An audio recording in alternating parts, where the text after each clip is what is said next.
بڑی بڑی سیٹوں پر بیٹھے ہوئے، یہ میرے ہاتھ میں یہ تمہارے جنرل اور تمہارے چیف جسٹس فائز عیسیٰ کا یہ فیصلہ میرے ہاتھ میں ہے جو بتا رہا ہے ابھی جنگ ختم نہیں ہوئی، ابھی حضرت علی کے وارثوں پہ مشکلات ختم نہیں ہوئی۔ آج ختم نبوت کے نام پہ ہمارے فائز عیسیٰ صاحب ایک فیصلہ کرتے ہیں، جہاں کے سرکاری فرشتے جو موجود ہیں وہ بھی بات کو ٹھیک لکھے اور ٹھیک آگے پہنچائیں۔ بظاہر تو فیصلہ دیکھتے ہیں کہ ایک قادیانی جو تفسیر صغیر لوگوں کو تقسیم کر رہا تھا کرکٹ کے میدان میں، اس کے خلاف رٹ دائر ہوتی ہے، وہ اپنے اس کیس کے دوران جو قانون کی طے شدہ سزا ہے اس سے زیادہ کاٹ چکا۔ ہم بھی کہتے ہیں جب سزا پوری ہوگی اسے چھوڑ دو، اس میں کوئی زیادتی والی بات نہیں ہے، یہاں تک تو بات قانون کی ہے۔ لیکن ہمارے جو بڑی کرسی پر بیٹھ جائے، المیہ یہ ہے کہ وہ سمجھتا ہے اب مجتہد بھی میں ہوں، امام مہدی بھی میں ہوں، حضرت صرف فائز عیسیٰ نہیں بلکہ حضرت عیسیٰ بھی اب میں ہی ہوں، جو میں کہوں سنا جائے گا، مانا جائے گا، اس پر عمل کیا جائے گا۔ یاد رکھیے جس طرح یہاں بیٹھ کر اس انگلش میں لکھے ہوئے قانون کی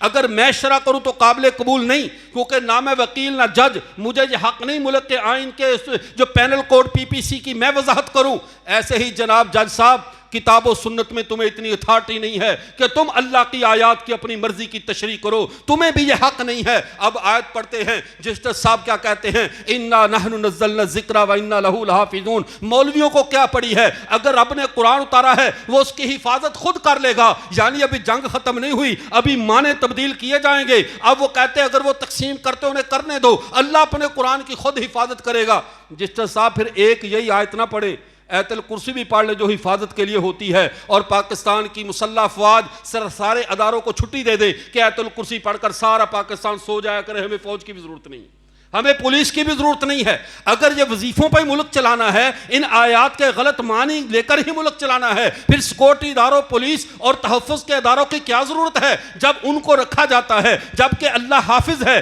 اللہ حفاظت کرنے والا ہے، اس کے باوجود پولیس کو رکھا جاتا ہے۔ اسی طرح جب اللہ بہترین قاضی ہے،